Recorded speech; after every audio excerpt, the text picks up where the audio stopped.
Well, one of the other interesting features of this house is the boiler in a box, and Erling Anderson is here. He was with us earlier when we installed the boiler in a box, but now you've distributed throughout the house, right? Yes, the tubing is running from the boiler room in a box to all the various baseboards in the house. Okay, and we're in the lowest level, so here we are below grade, and the tubing is this orange-red. Yeah, this is PEX pipe, and this is connected with a press fitting onto... What exactly is this kind of pipe? What's it made out of? Cross-linked polyethylene tubing. Cross-linked polyethylene tubing. Yes. So that can handle water up to what temperatures? Up to 195 degrees. Oh, wow.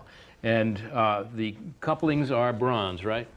This is all brass, and they have a ring that goes on, the press on, and holds the tubing onto the brass fitting that's soldered onto the copper. Okay.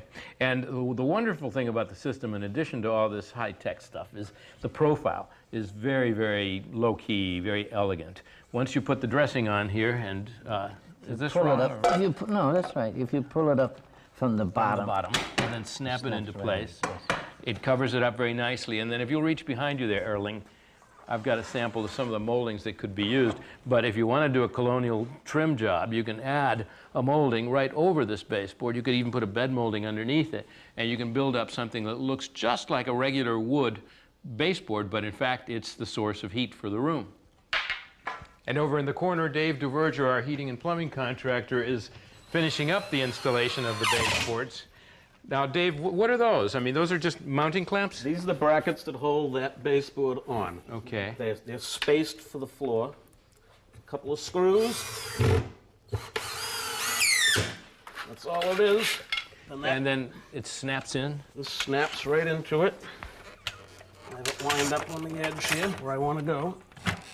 And that's all there is to it.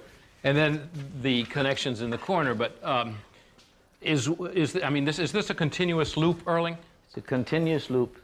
We supply it in a top line, goes to the end of the room.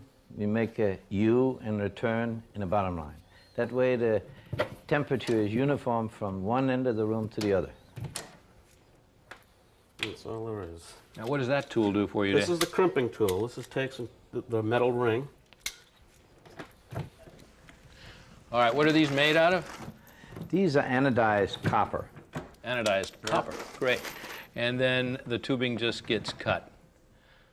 Now, is it radiant heat? It's radiant, true radiant heat, not convective. So the heat travels in a straight line until it hits an object or person. Okay. So it makes it a lot more comfortable. It doesn't strike